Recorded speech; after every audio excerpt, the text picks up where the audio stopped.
Hello. If you didn't get a chance to meet for our 1 o'clock meeting today, we read through Woods Runner chapter 3. So I will go ahead and videotape some of the things or highlights from that discussion today. One of the things I want you thinking about is the word imagery. In Woods Runner, you're going to notice that the author does a great job with words, with his imagery or the pictures that he creates in our minds with his words.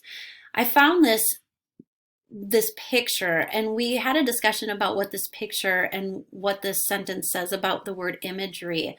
It says imagery is the essence of literature, an art of illuminating the dull and dry writings like a full moon. We talked about how sometimes if we don't use those detailed words, sometimes what we read can be dull or dry, right? But if we take those words and we add detail and we use our senses to add to our words, a lot of times a picture happens in our mind. We start to create pictures in our mind of what the author is saying. And like I said, this is something that the author does a great job at in Woods Runner. Here would be an example of a couple examples of imagery. So, for example, the sentence, he fumed and charged like an angry bull. Obviously, this sentence pictures a man, you picture in your mind a man who is very upset, but when I hear the word fumed, I picture his face being red. When I say and charged like an angry bull, now I'm picturing, well, what does a bull look like when he's angry, right? Maybe some smoke coming out of his nose, maybe dust flying around him, but moving at quite a force, right? So when you read words like that, obviously the man is just upset. However, when you change the sentence to words like fumed and charged like an angry bull, all of a sudden you can really picture that in your mind versus the man was upset, right? So this is something that I want you looking for as we're reading today in Woods Runner. I'm going to just read to you chapter 3 if you would like to follow along. If not, you can just stop if you've already read, that's fine. You can just stop here and you don't need to. But really one of the things that we had the kids do today was write down in their notebooks words or phrases that the author used to describe imagery. So if you would like to do that as I read and follow along, that would be great. That was what our lesson was on today. Chapter 3. The woods were never completely quiet. Even in silence, there would be a whisper, a soft change that told something. If you listened, complete quiet could speak worlds. Samuel had gone 5 ridges away from home, hunting, feeling the woods. Something was off, if not wrong, then different. The woods felt strange, as if something had changed or was about to change. Boys and girls, I'm going to stop there. This first paragraph really got the readers thinking about if the author is telling us that something's wrong. Right away, the reader is thinking, "Oh no, I can't wait to read. What is off? What is wrong? What is going to happen?" Usually, the author is setting you up for something bad that is going to happen. And I get that vibe or that feeling in this first paragraph. Something that is a good example of imagery would be this sentence here. If you listened, complete quiet could speak worlds. When I hear that sentence, I think of the word quiet, and I wonder, how can quiet speak? But then when I think, oh yeah, when it is very quiet, right now I'm sitting here in my bedroom with the window open, and even though it's very, very quiet, I can still hear the wind. I can hear birds chirping. I can hear the cars driving by. And so when I read that sentence, it made me think about how quiet can sometimes feel like it's speaking. All right, let's continue. If not wrong, then different. The woods felt strange, as if something had changed or was about to change. Samuel shrugged off the feeling and kept going. It was hard to measure distance because the ridges varied in height and width, and the forest canopy blocked out the sun. He was hunting bear, so he moved slowly and followed the aimless game trails looking for signs of life. I'm going to pause for a moment. This paragraph tells me that another sign that we are definitely not in the present. I know this because Samuel is your age, boys and girls. Would your parents ever let you walk out with a .40 caliber gun or rifle to walk around in the woods and hunt for bear? Again, look for signs in this writing. Great imagery, but also that was a good clue to know that, oh yeah, this is definitely a different time period, because that's not something that's allowed nowadays. 5 ridges going in a straight line might have meant 4 or 5 miles. The wandering path he followed probably covered more like 7 or 8. He had seen no fresh sign until he came halfway up the 5th ridge, a thickly forested round hump shaped like the back of a giant animal. Then he saw fresh bear droppings, still steaming, filled with berry seeds and grass stems, and he slowed his pace through the thick undergrowth until he came to the top of the ridge. To his surprise, the trees were gone, and he could see miles in all directions. He had hunted this direction many times, but had never reached this ridge before. The thick undergrowth in the summer and early fall had kept him from seeing this high point. He was amazed to find that below him on the western side of the ridge lay a small valley, perhaps half a mile long and a quarter mile wide. The graceful chain of round meadows and lush grass was already perfect farmland. The treeless patch just needed rail fencing and a cabin to be complete.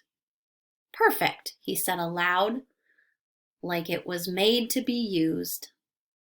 A crunching noise to his rear, to the east, brought him around. The bear was 40 or so yards away, a yearling, slope-shouldered, dark brown more than black. Like a large dog, it was digging in a rotten stump on the edge of the clearing. Samuel cocked his rifle, raised it, and then held. He looked above the bear across the tops of trees. Smoke. Thick clouds of smoke were rising to the east, almost straight to the east, a goodly distance away. Forest fire? But it wasn't that dry, and there had been no thunderstorms, the normal cause of forest fires. Then he remembered that their neighbor Overton was going to burn limbs and brush from trees he had felled and cleared. The direction and distance looked about right for the settlement. The bear moved, stood and looked at him, then dropped and was gone without Samuel's firing. Another missed kill. The smoke was in the right direction and at the probable distance, but there was something wrong with it, the way there had been something wrong with the feeling of the woods today. I'm going to pause again. Notice how the author is using repetition to remind us that something is wrong, something is different in the woods, something is causing Samuel worry or fear. This fire, perhaps. This makes me want to continue to read to see what this fire is all about. He eased the hammer down on his rifle and lowered the butt to the ground. He stood leaning on it, studying the smoke the way he would read sign from a wounded animal, trying to see the why of it. The gray smudge was wide, not just at the base, but as it rose up, too wide for a single pile of slash. That could be explained by wind blowing the smoke around. But it was a still, clear day. All right, he thought. So Overton set fire to the slash, and it spread into some grass, and that made it wider. But the grass in the settlement area had been grazed to the ground by the livestock, and what was left was still green and hard to burn, and would not make a wide smoke, would not make such a dark, wide smoke that it could be seen from how far? Maybe 8 miles? Smoke that would show that dark and that wide from 8 miles away on a clear, windless day had to be intentional. He frowned, looking at the smoke, willing it to not be what was coming into his mind like a dark snake, a slithering horror. Some kind of attack. No. He shook his head. No. There had been peace for years. Even with a war, a real war, starting back east in the towns and cities, it would not have come out here so soon. It had only been a week since they'd heard the news. It could not come this soon. Boys and girls, I'm going to stop here again. I want you looking at its time period. It says starting back into the east in the towns and cities. It would not have come here so soon. He's talking about the war. I want you thinking about everything that we've been reading about, Samuel Adams, Paul Revere, the things that we've been talking about in social studies. And I can make a guess that this is during the time of the American Revolution. But even as he thought this, his mind was calculating. Distance home, 8 miles in thick forest. Time until dark, an hour, hour and a half. No moon, it would be dark. Could he run 8 miles an hour through the woods in the dark? It would be like running blind. An attack. Had there been an attack on the settlement, on his home? He started running down the side of the ridge. Not a crazy run, but working low and slipping into the game trails, automatically looking for a turn or shift that would take him more directly home. Home. An attack on his home. An attack on his mother and father? And he had not been there to help. Deep breaths, hard and deep pulls of air as he increased his speed. Moccasins slapping the ground, rifle held out in front of him to move limbs out of the way as he loped through the forest. The green thickness that once helped him now seemed to clutch him, pull him back, hold him. An attack, and he had not been there to protect his parents. Going back and thinking about that word imagery again, I see another great example of imagery. This last sentence here, the green thickness that once had helped him now seemed to clutch at him, pull him back, hold him. This is a great thought-provoking sentence because when you think about that green thickness or that green forest, and the author is using words that indicate that the forest is clutching him or holding on to him, I think to myself, can that really happen? Can a forest hold you or clutch you? I realize that it can't, so it makes me think, if a forest is clutching at me or feeling like it's grabbing at me and holding me and pulling me back, it must mean that he's feeling danger from the forest.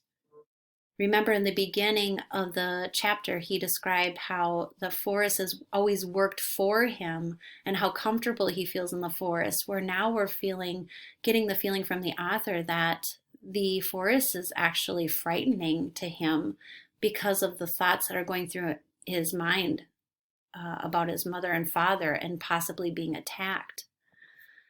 So pretty intense chapter. I'm going to stop here, but I want you thinking about, as you continue to read through Woods Runner, thinking about the imagery that the author has created for us.